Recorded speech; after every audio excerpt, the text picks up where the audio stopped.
everyone, and welcome to NASCAR Video Magazine, the Collector Series.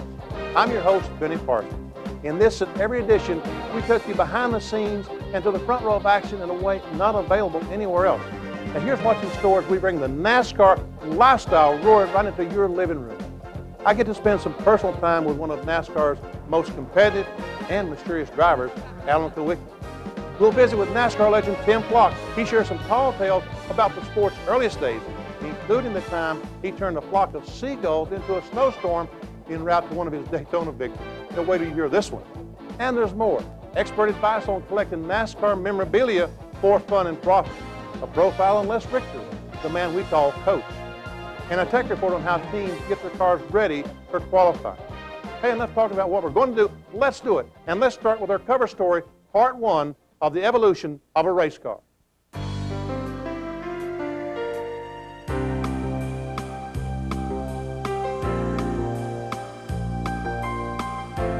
To look at the evolution of the race car, we've come to the Joe Weatherly Museum at the Darlington International Raceway. This is the car that won the first Southern 500. It's a stock 1950 Plymouth, and I mean stock. It has the headlights, parking lights, tail lights. Look inside this thing. There's nothing different about this than any other car built in 1950. You see these headlights? Before the race starts, they've got to put tape over the headlights, tail lights, and parking lights, so that if they're involved in a crash or something hits one of the headlights, the glass when it comes out won't shatter and puncture a tire. And the tires were nothing but stock tires that you went to, well, Sears and Roebuck or someplace and bought. And why did they tape the glass up?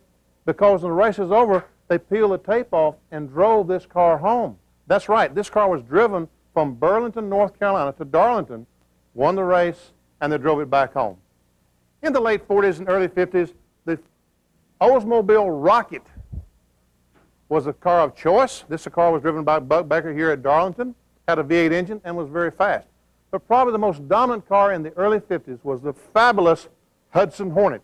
This is a 1951. And check it out, bench seat, no roll cage. This is a car that Herb Thomas drove in competition. Cars were also driven by Tim Flock, Marshall Teague. Fireball Roberts worked on these cars back in the early 50s. And the reason that the drivers liked this car so well, it was at a very low center of gravity, so in the corners, it really hung to the corners well. And then in 56, they started putting a few safety features in. Roll bars on the convertible driven by Curtis Turner. And check it out.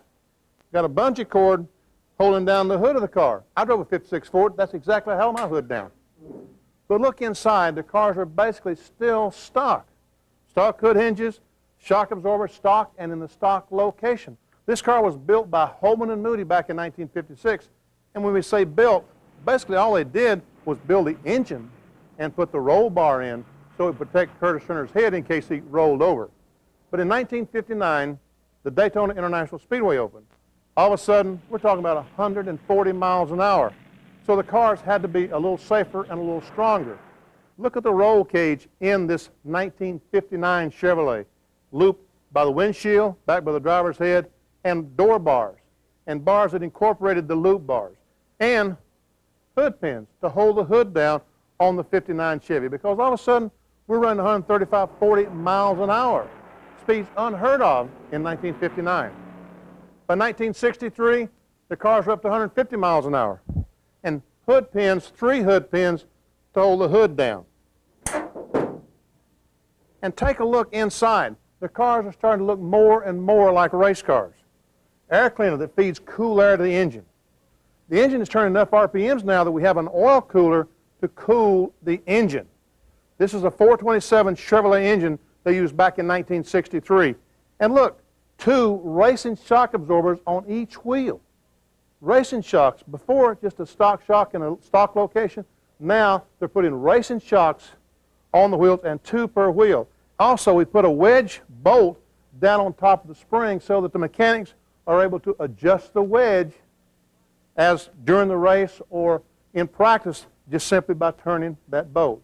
Then in 1966, Ford, all of a sudden their cars were rendered uncompetitive. The reason they had a big car, they needed a smaller car, but the problem, their car was a unitized body.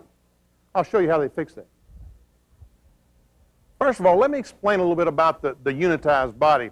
Over the years, the manufacturers had made the car in two parts. The frame, which all the suspension pieces bolted to that, and then the body just sit down on top of the frame. But in the mid-60s, they started making smaller cars. And they started making a unitized body, the frame and body all in one, and the suspension pieces just simply bolted to the body. Well, racing mechanics couldn't make that work because there was too much flex in the car, in the body. So what NASCAR decided to let the teams do was to make a race car.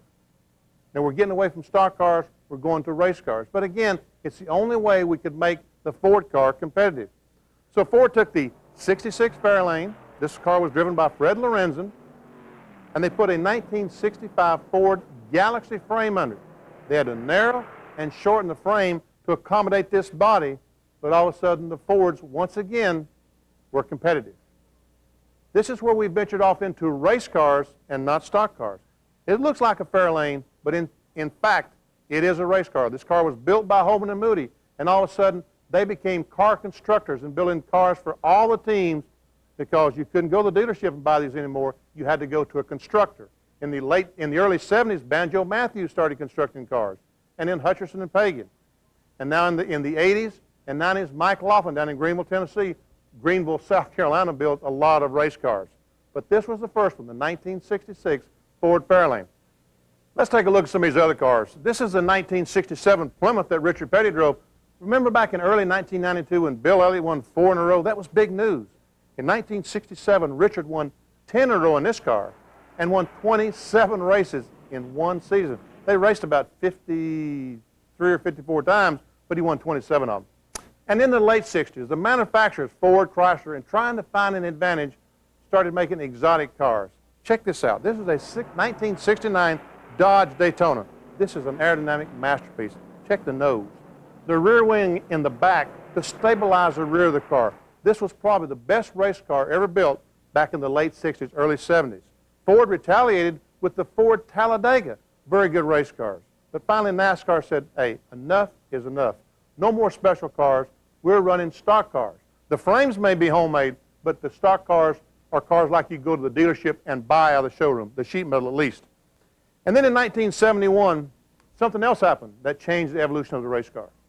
Chevrolet wanted to come back into racing. They had a Monte Carlo, but the frame, and it didn't have a frame under it, they didn't have the pieces for it that were strong enough to run Daytona and Charlotte, Atlanta, the big tracks we were running now. And look, we're at 190 miles an hour some of these racetracks.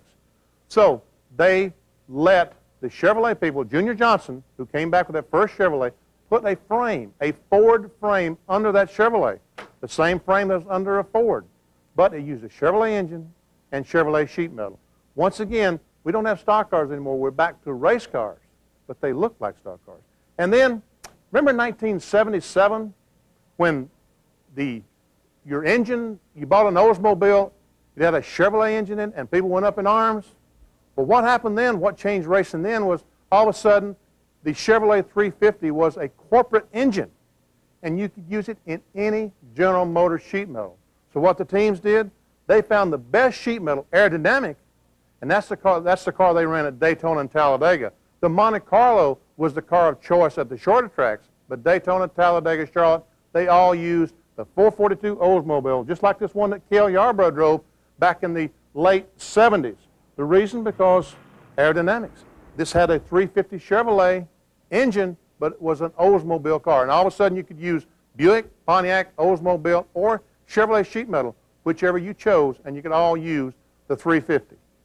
That's kind of the evolution of race cars and how it's come about. Today, the cars are more race cars than ever.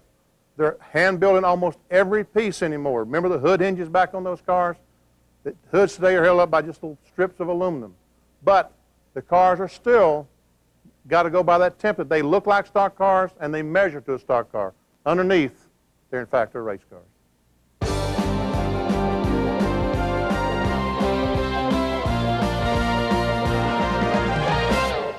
Now, those were some beautiful old machines. These days, old NASCAR stuff is turning into a gold mine.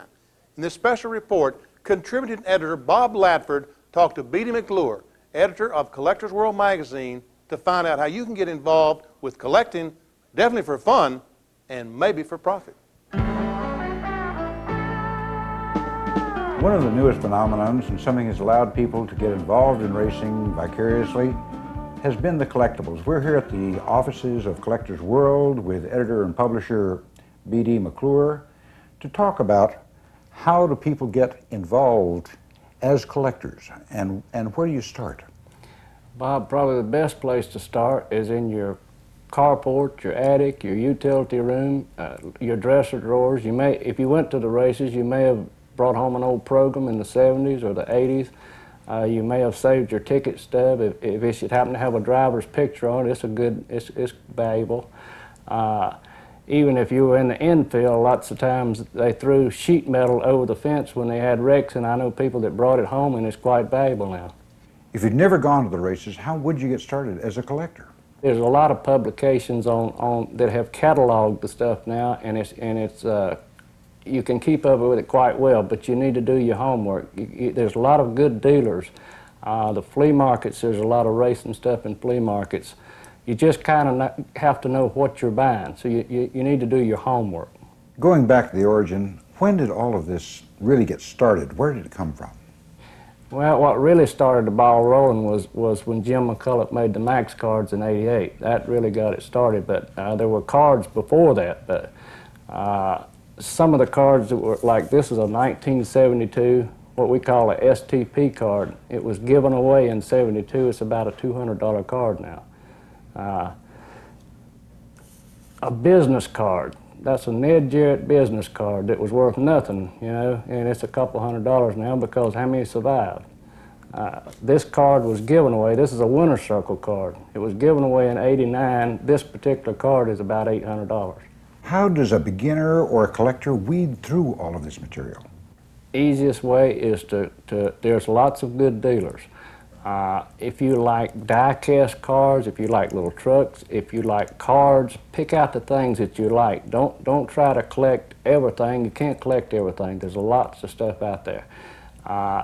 Don't try to collect it for a profit. If you just collect what you like and you build a good collection, you're going to be happy if you ever decide to sell it. What is the reaction among collectors, say, when a driver changes teams or a sponsor changes? What does this do to the items? That means it's going to be a limited run. If he changes in the middle of the year, that's a winner. You know, a lot of drivers change at the end of each year. A lot of sponsors change. That just creates another collectible. Let's see some of the items in your personal collection. This is a die-cast collection, Bob. We've been collecting die-casts for a long time, so we have most all of them. But we were talking about collectings a few minutes ago. You don't, whether it's cards, posters, postcards, you collect what you like. This collection has different categories in it. This is the Earl, the Winross, the Matchbox. You don't have to collect all of them. You can pick out which one you like. These are the Convoys, and these are the legend cars. The guys are as old as you are. The 59 Chevrolets, those the 56 cars were new cars. I remember them. You also have some old Earls, racing champions. You can pick what you like. Posters. These are my favorite collectible. This is a mid-50s posters of the Shelby Fairgrounds. It was a dirt race, but what's interesting is who promoted the race, Bruton Smith.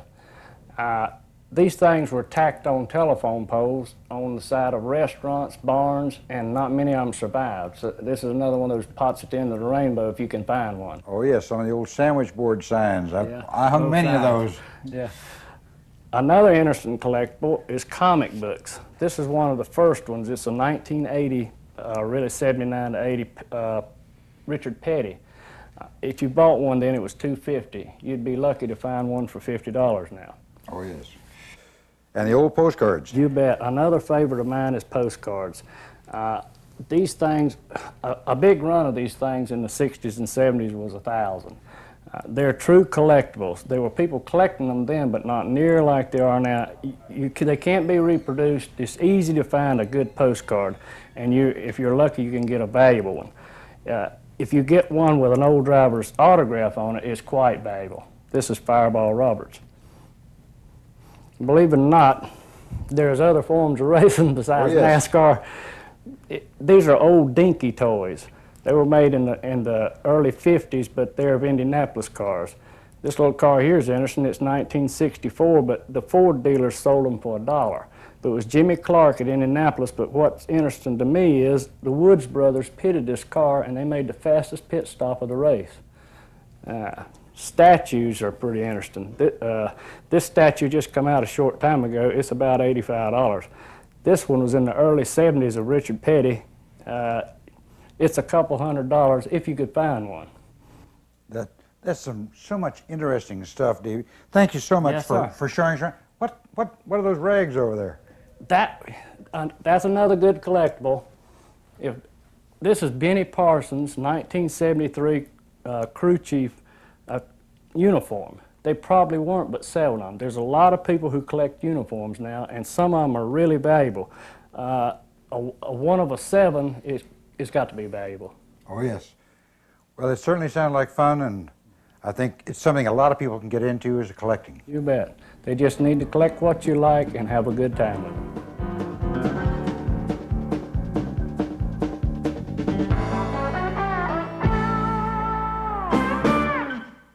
What a collection.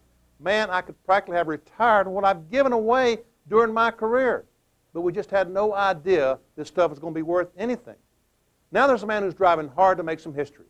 He's one of the most interesting and complex men ever to get behind the wheel of a Winston Cup car. Wisconsin native and owner of the Hooters Ford, Alan Kulwicki.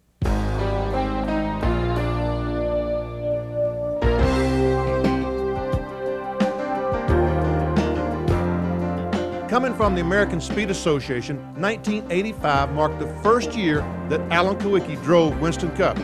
In 5 starts, his best finish was 13th. The next season, he competed in 23 events and won Rookie of the Year honors. Since then, he's progressed steadily through the standings, making his mark with consistently strong qualifying efforts. He's overcome adversity throughout his life and career. Let's meet him. Just how did you get started in the racing business? Well, I was always brought up around racing. My dad built race car engines, and I was just always around race cars, and I started racing go-karts when I was like 13 or 14, and started racing stock cars when I was 18, and did it as a hobby all through college. And after getting my degree in mechanical engineering, working 2 years as an engineer, having done all that, I still felt that what I really wanted to do was race, and so I left the engineering field and went racing professionally, and been doing it ever since. What college did you go to? University of Wisconsin-Milwaukee. Graduated from there, went to work for a company called Applied Power, working on the barrel wheel alignment equipment. And first thing I did when I went to work for them was adapt their equipment into a system that they used on the Indy cars at the Bear Garage and Gasoline Alley. And I did that. It was pretty neat for 6 months, and then I got on to regular production stuff. And the next 6 months were okay, and then, you know, another 6 months I knew that racing was really what I wanted to do professionally, that I just got a greater sense of accomplishment or more satisfaction out of that than I did. I was just not a behind-the-desk type person, I guess. When you first started, were you successful in racing?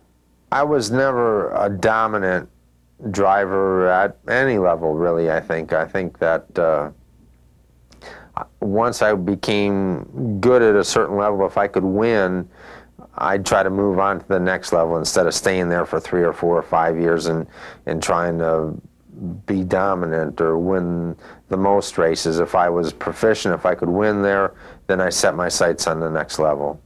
When in your racing career did you figure out that NASCAR Winston Cup is where you wanted to be? Probably at one time USAC and NASCAR were sort of on a par back in, actually when my dad was involved in it, late 60s or early 70s. And you know, through good promotion and management, NASCAR grew into what it is today, and USAC just sort of faded out, especially the stock car division. And so, you know, probably by the late 70s, you could sort of see that NASCAR racing was a place to be, and that had been my goal for at least 5 to 7 years before I ever got down south. And I knew I always wanted to, you know, like a lot of people thought I always could, But the biggest question was, would I ever get the chance to?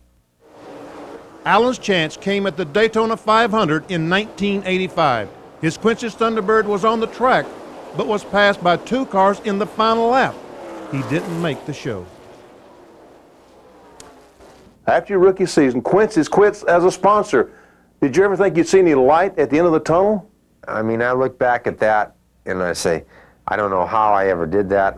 If I had to do it over again, I don't know if I could. And I couldn't operate another year that way. I had to have a bigger budget to operate on to progress at all. And they were fighting some takeover bids and so forth, and had to actually cut back on their advertising. So they got out, and that's when Xerox antifreeze came along. Then after 4 years, Xerox went away.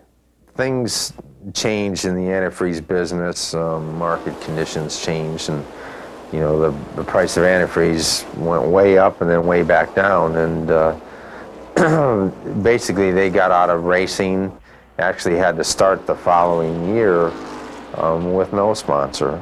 And by, you know, the times I've made the biggest gains are the times I've taken the biggest risks in my career, and I had to take another big risk to keep the team going without a sponsor and keep the people here and keep them on the payroll without a sponsor. That was pretty tough to do. Hooters has come along as a sponsor. Does that make all the trials and tribulations over the past 10 years worthwhile? Having them as a sponsor and for the next 3 years has put our team in really good shape, and I think that, you know, having to sort of weather that storm of not having a sponsor going through that tough time, this has really made it worth it. It's the first time in my career I've ever had a multi-year sponsorship, and now I think we're a lot more solid and a lot more stable than a lot of teams are. You know, we don't have to worry about are we going to be able to buy good parts for the car, or are we going to have a sponsor next year? Are we going to be here next week or next month or next year? With everything that you've been through, it's obvious that you have a mental toughness that not everyone has. Where did it come from? Well, it's hard for me to say for sure, but there's things that happened early on in my life that probably contributed to that. And, you know, I think that my mom died when I was in 2nd grade, and my brother and I and my dad lived with my grandmother, and she helped raise us. And my grandmother died when I was in 7th grade, my brother died when I was in 8th grade, so I probably had to deal with a lot of adversity early on in life, and somehow or another you find a way to keep going.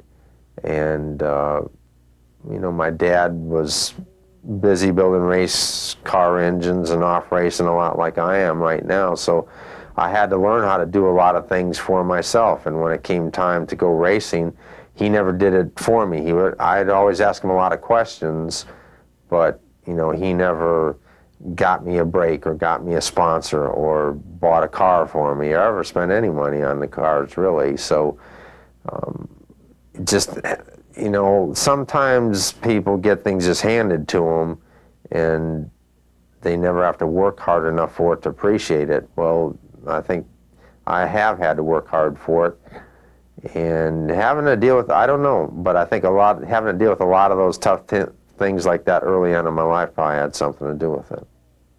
Alan, there's a plaque over on your wall that says, "The pursuit of perfection is frustrating and a waste of time because nothing is ever perfect.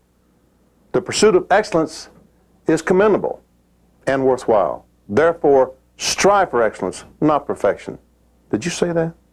I've read a lot of like self-improvement type books, positive attitude type books, that sort of thing.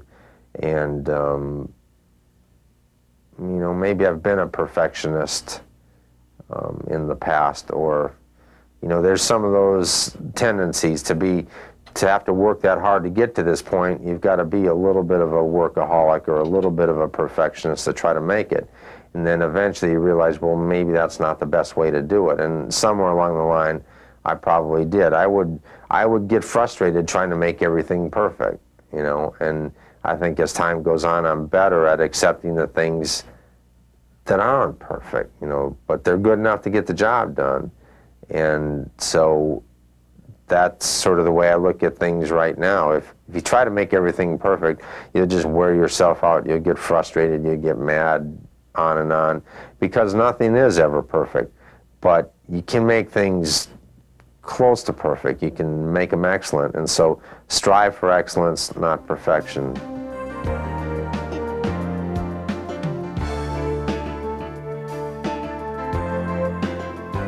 It's great to get a chance to see these drivers away from the racetrack and look at the personal side without all the pressure that's on them at the racetrack. And no doubt, Alan Kulwicki is a driver with a bright future to go along with his current success. Now, a man whose place in NASCAR history is well established is living legend Tim Flock. He was a two-time Grand National champion, which was what the circuit was called the days before Winston Cup. This true gentleman spent some time with us. He talked about his life, his career, and gave us a peek at his incredible personal collection of memorabilia.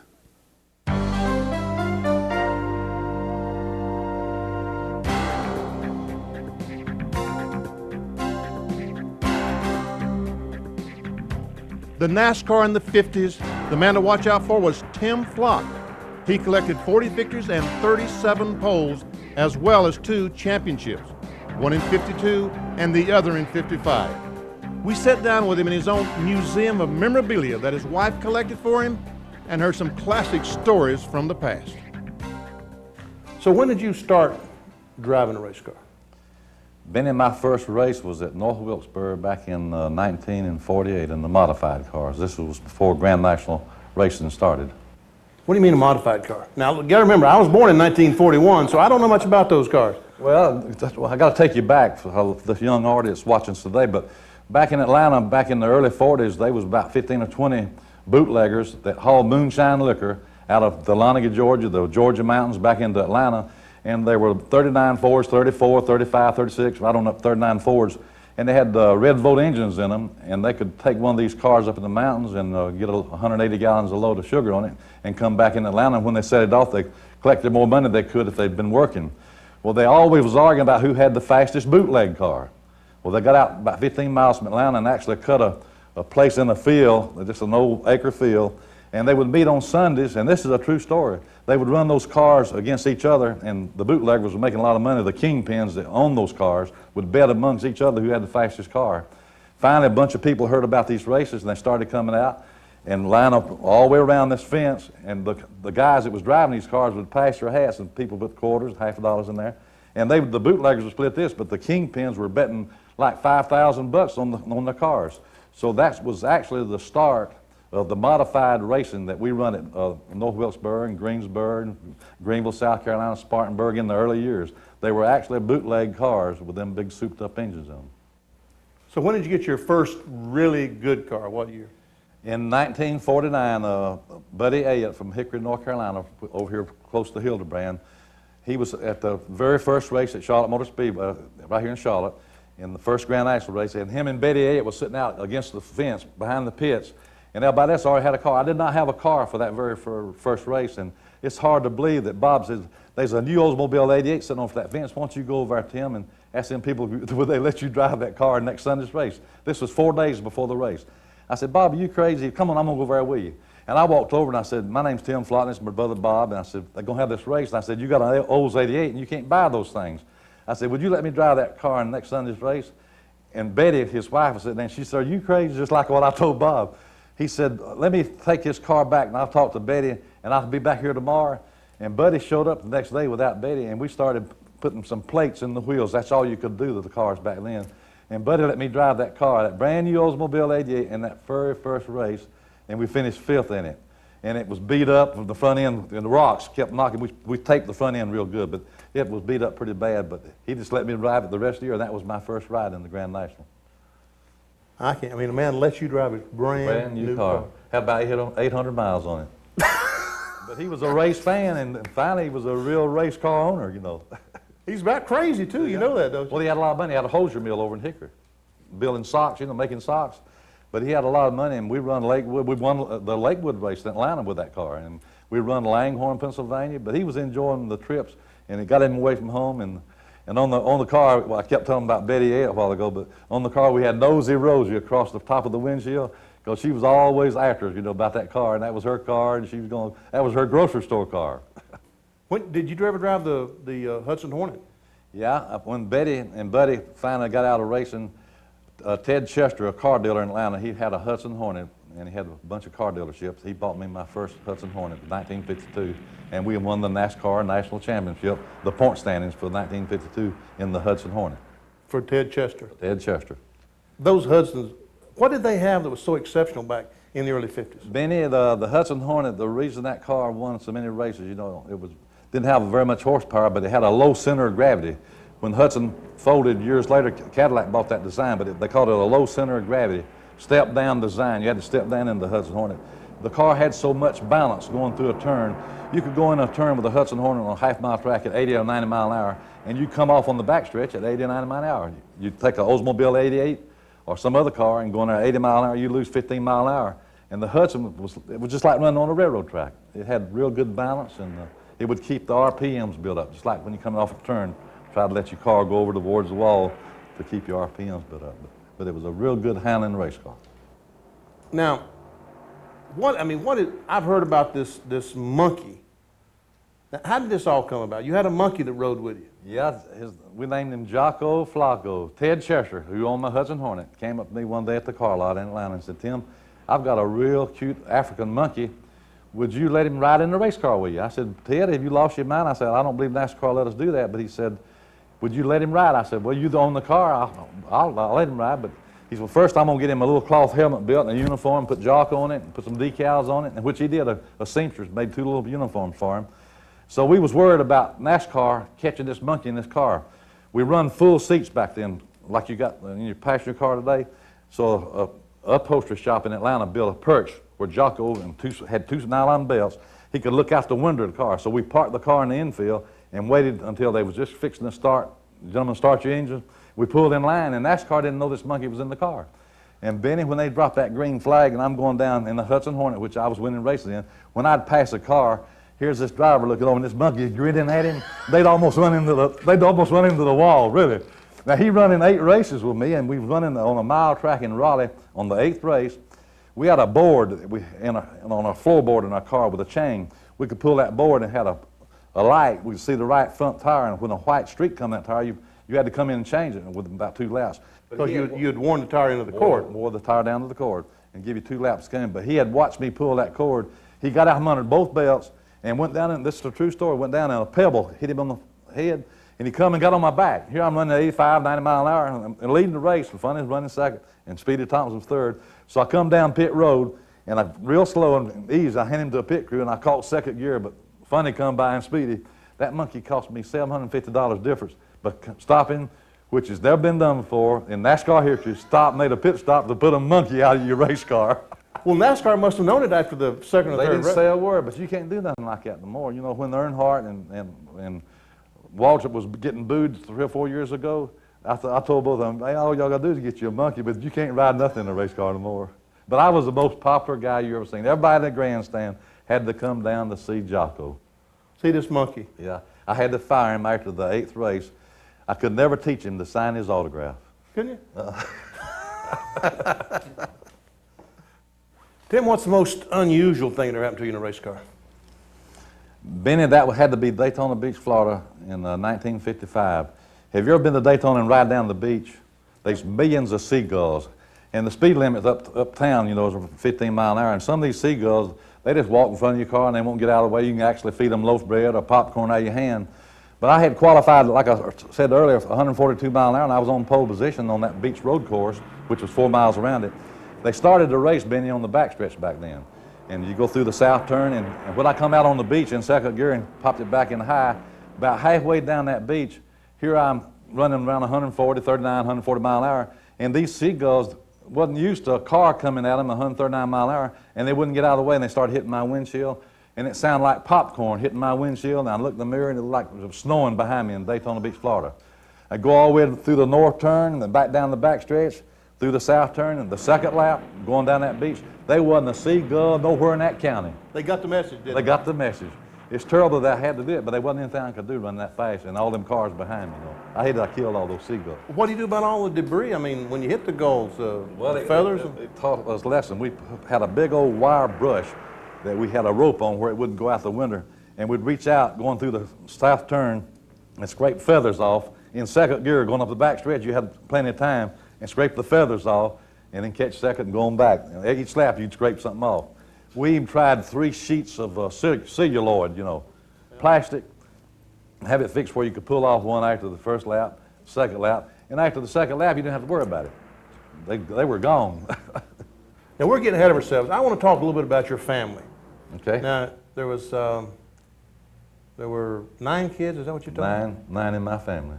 You had 8 brothers and sisters.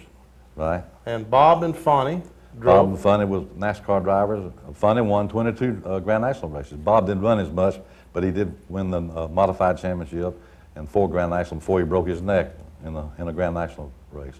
My brother Carl raced boats. He won the Chicago World Fair in a boat, those kind you sit on your knees and drive with big motors on the back of them. My sister Ethel, she was named after the gasoline. My daddy named her Ethel. She was a race driver. She ran Daytona with us, Langhorne, Pennsylvania. She ran at Lakewood in Atlanta. Really? She ran with Louise Smith. You remember that name? Yeah. Sarah Christian. They called it the Powder Puff Derby back then. They had a bunch of lady drivers. The promoters were promoting races and tried to draw extra fans with women in the races, but some of them turned out to be real good drivers. And then my sister Rio was a parachute jumper. My dad started all this. He named her Rio after the first car that came to Alabama. It was a Rio car. But she made 32 parachute jumps when you had to cut the ripcord with a knife. Now, she was really the first daredevil in my family. You jump out and cut the ripcord with a knife? It didn't have the ripcord. Well, there wasn't no silk back then now when she was jumping, you know. The silk, they hadn't come in back then for parachutes. But they put newspaper up in the thing to make them bail her out when she jumped out from one of those old biplanes. But she was really the first daredevil in my family. So you got it honest? Yeah. Man. Flock of flocks. The flock of flocks. I'm just proud, Benny, of one thing before we go into something else. They 6 Hall of Fame awards in my family. Isn't that great? How would you rate, would rate in today's drivers, who would you stack up against those guys back in the 40s and 50s? I mean, who would be able to compete back in the 40s and 50s? Earnhardt, Waltrip? Well, you named 2 of them right there, be real good. I guess Elliott, there's several of them. But I still believe, and I hope, I work with these guys, and I see them in the pits all the time, but I believe that we had about 6 or 8 guys back then that would run rings around these guys today, because these guys don't know what I'm talking about. We were hungry. These guys are not hungry anymore. They're making $2 and $3 million a year, and they don't have to win. A lot of these races are parades I've been watching too. A lot of them parades. They sitting there back there waiting. You couldn't wait back then. We'd run these 30-lap shootouts or 50-lap shootouts. You had to drive your heart out.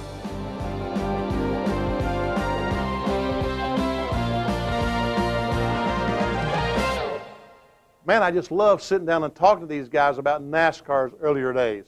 By the way, we're bringing you this edition of NASCAR Video Magazine from inside the National Motorsports Press Association Hall of Fame.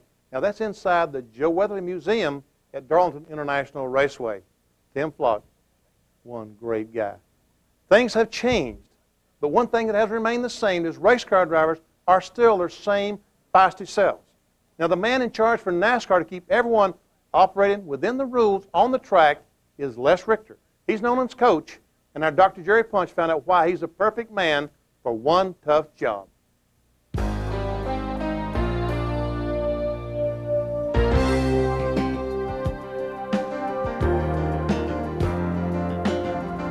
As much as anyone, the man we affectionately call Coach is one of the most important men in all of NASCAR racing. Hello everyone, I'm Jerry Punch and we're here at NASCAR headquarters in Daytona Beach, Florida. We're going to take you behind the scenes to meet NASCAR's Vice President of Competition, Les Richter. For 9 NFL seasons, Les Richter was a menacing linebacker for the Los Angeles Rams. Originally drafted by the Dallas Texans, Les held out for a $500 sign-in bonus and was eventually traded for 11 players, an NFL record for over 30 years.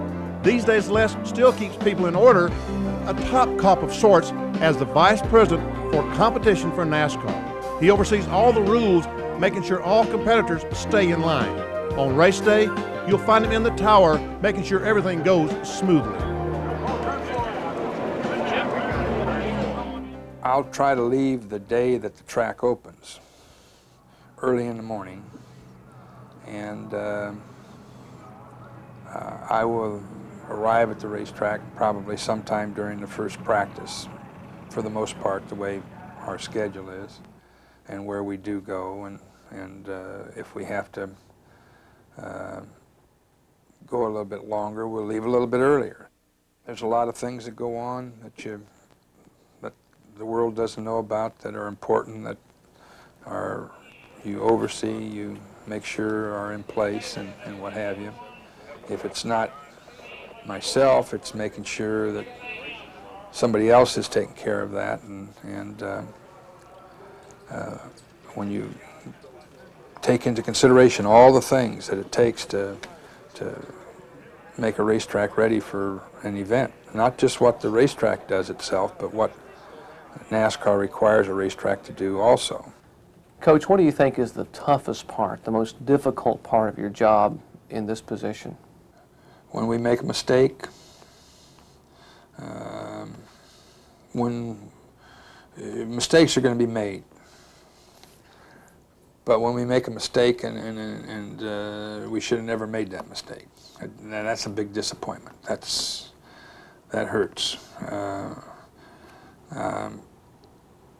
And that's part of what we're trying to do, is we're trying to improve everything we do. When we go to the racetrack, we're trying to have things that they do for us in preparation for us getting there. We're asking them to upgrade those things, and we're trying to upgrade our activities and our people, and failure is disappointment. Failure is losing, and that's, I guess, the old jock in me comes out, that you don't like to lose. As a middle linebacker in pro football, and every time we talk about football, your eyes, you get that certain sparkle in your eyes. Did you really enjoy the contact? I miss it.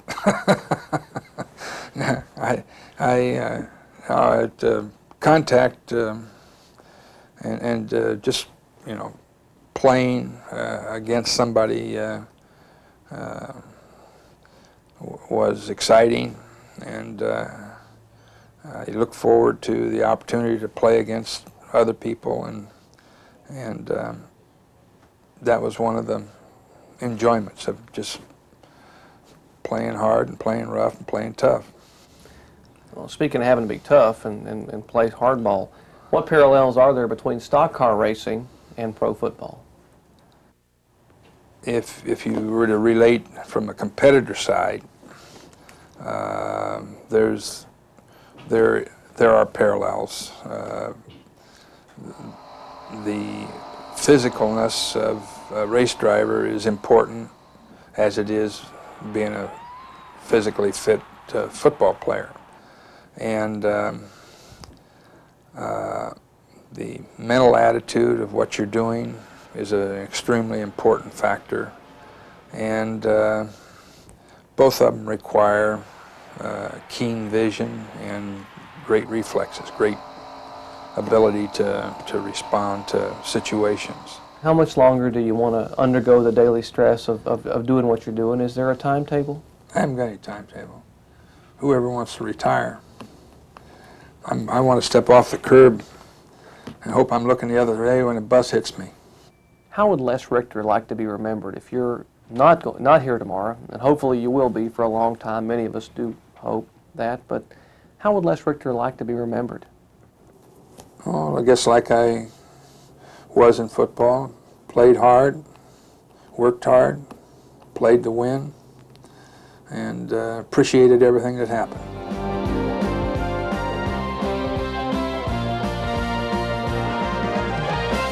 And now for part 2 of the evolution of a race car.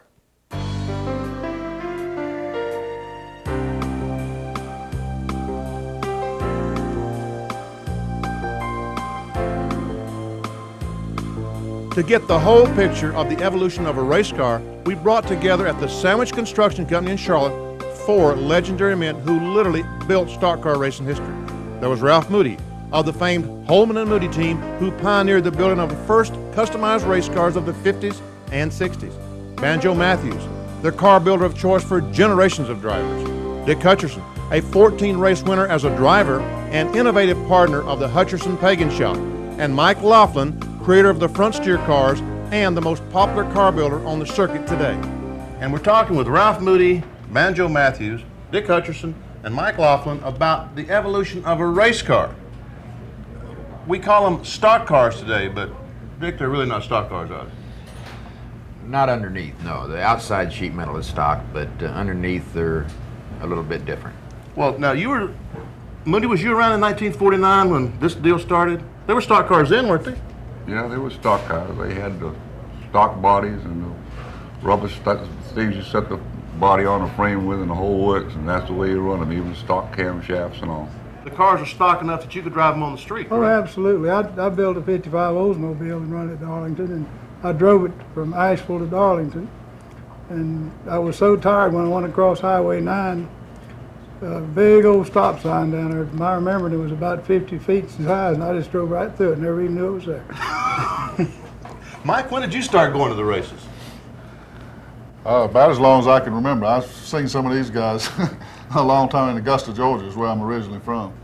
And we had a half-mile dirt track at a time when Grand National cars had run down there. And I believe Dick has run down there before. I know Ned did, it's a lot of them. And I used to go out there and just really be fascinated about all this kind of stuff. And one thing led to another. But they didn't drive the cars to the No, not at this time. This was a They'd gotten to be a little race further car. along, right. In racing, the first segment of the cars were nothing but stock cars. Cars you drove to the street, drove on the street to the racetrack and raced them. What you call the Grand National cars in '49 were basically the street cars that people had, and they just went to a speed contest, like with the 39 and 40 Fords that were what people called the liquor cars. They all got together and raced. When we raced roadsters down in Florida, that's how all that stuff started. I used to go out and watch them run motorcycles in the muck fields with 3 feet deep holes. And, it just, everything went on. The roadsters came from California and Chicago and raced down in Miami. Bill France promoted a race in '47, I believe, at Davie Airport, 2 Mile Circle. And they had a stock car race there that Bonnie Flock won, and then they came back with a roadster race, and Bob Flock won that race for Red Book. The second segment of the evolution of a race car, they started putting safety roll bars and safety features at the point, taking the headlights out, tail lights, so you couldn't drive the car on the street. You couldn't drive the car on the street, right? The third segment was when they started putting the homemade frames in the unibodies, right? All right. Then the segment of today is you build the bodies out of pieces and totally construct the whole car. And you got Mike sitting over there. He kind of controls the field now of cars, and Hutch and I used to control the thing. So Mike's took over now, and he's the big hero car builder. And I hope he enjoys it, because I enjoyed all my years of it. What do you think's the biggest evolution in the stock car? From '49 to '92, what do you think's the biggest thing that happened, Ralph? Oh, I think the biggest thing that happened is when they come up with a fabricated full frame that you could put anything on. And it came about that different businesses started making the pieces you put on the cars, so that everybody, you walk down pit road and whatever someone got, they all have. And if you break something, you can go get it from anybody. It's all pretty basic what every car has got on it. You agree with that, Banjo? Well, I agree. The suspension pieces like Holman and Moody made in the early '50s, the hubs, the spindles, all the things that started. When the GMC truck spindle came along, all these heavy-duty parts that are made today, the actual 9-inch Ford gear that's used today and the hub design and all was a 1969 design that came from Ford with Holman and Moody, and nobody's made it any better since. Everybody makes them that way. Allowing us to hand make our frames makes it easier repairable. The roll cages are very good. You can go get exterior sheet metal for a car, and all our cars are universal. You can make any kind of a Ford or GM product or even a Chrysler product out of the cars and utilize their engine, because the transmissions, rear ends, all the front suspension, rear suspension is the same thing. You can go borrow parts off everybody's truck out there. Somewheres it'll fit on your car to go racing with that day. Hutch, you agree with that? That the homemade frame was... I think Banjo and Ralph about covered it. Then, you know, we got a lot better brakes than we had when I was driving and when Banjo and Ralph was driving. You know, we were running stock type brakes. Now everything's four-wheel disc, and there's a number of things. The clutches, like we were talking a while ago, just one thing leads to another. Mike, that when they Pretty started much. making handmade frames, and so now everything is a racing piece, right? I would say, and it's, of course, I don't go quite as far back as these gentlemen do, so I can't relate with a lot of the older stuff other than just knowing from being around it all my life, the things that you hear. But I would say that pretty much covers it, other than the aerodynamics now, I think, plays a lot in the safety factor, and a big change in what, one of the biggest changes is aerodynamics, I think, next to the frame construction. Folks, what you've seen is over 40 years of stock car construction, driving, and everything else. And as you can tell by the conversation, that over the 40 years, the progression, it's been so slow, the progression's been so slow that, and being a part of it, that nothing really sticks out as the thing that changed racing. Ralph, Banjo, Dick, Mike, thank you very much. Appreciate it. Enjoy it. Thank you. Appreciate it.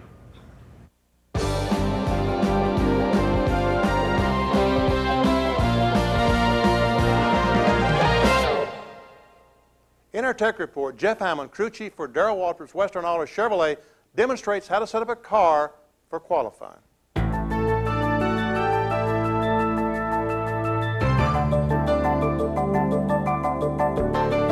Hi, this is Jeff Hammond, crew chief for the Western Auto Chevrolet, and I'm here today to answer the question a lot of race fans ask me all the time: what's the difference between a race setup and a qualifying setup, and how do you really get the maximum speed out of this car? Well, I'm going to give you an idea of what we do here at the 17 car. Every week when we go to the racetrack to try to make our best qualifying run, and we can. First off, you know, we have to go through a deal of trying to get the car aerodynamically slick. So what we do is we get a roll of duct tape. This is old duct tape like you get you at a regular hardware store, and we'll block off all this grill area up here in the front, the oil cooler as well as the radiator. And this right here makes all the air go over the car and rather than go through the car, which, you know, makes drag on it, makes the car run a little slower. We also, because the car, you know, will tend to have a tendency to run a little bit warmer, we cool the car down to the bare minimum. We run ice cold water through the engine and get it down to where the block and everything is just ice cold and can make the most amount of horsepower. Also, trying to make sure we get the maximum horsepower out of it, we'll take which everybody else runs as a normal pitch fan, which draws air through the car, and put on the flat fan. NASCAR requires us to run a fan of some sort, so we're going to put on a flat fan, which doesn't pull any air through the thing, the radiator as well as the engine area, and also maximizes the horsepower of the engine. We also like to take and lean the car down as much as possible. This also increases the horsepower in the engine. And we also take the timing light and increase the timing on the car to where also we can get that acceleration up off the corner when you get ready to get back in the throttle. The driver's got that instant response that he's looking for. Any kind of air cavity on the side of the car that we can block off, such as the NACA ducts for the driver and the rear end coolers, we'll have a cover that will go over those also to make all the air we can go over the car rather than going in the car and creating drag on the car. From time to time, we'll also lay the rear spoiler back a few degrees. Most of the time, we run 65 degrees of rear spoiler when we're getting race trim. And during qualifying, we may knock that back to 55. That will also, you know, make the car go down the straightaway as fast as possible, and when we're really looking for the car to be free through the corner also. So this is just a few of the things that we run into, you know, week in and week out to help, you know, make our car go faster for qualifying. We also, when we get down to the chassis part of it, we'll take the tires and we may even inflate them a few extra pounds to make sure they have less rolling resistance. You know, a flatter tire, anybody's seen a flat tire on a car, you know how it just kind of makes the car drag that speed down. You blow them up a little bit tighter, the car rolls freer through the corner. Also, we have a dry sump pump on the rear end that also, you know, takes away horsepower, which we like to take that V-belt loose to where we can get the most amount of horsepower. Horsepower is the main thing we're going after, and any kind of aerodynamic drag that we possibly can get rid of, that's what we're looking to do on these cars. And I'm not the only one that does it. All the other crew chiefs up and down pit road, they're looking for whatever they can do to make their cars roll freer through the corners and go faster down the straightaways. And I'm Jeff Hammock, the Western Auto Team. Glad to have you with us. That about wraps it up for this volume of NASCAR Video, the Collector's Series.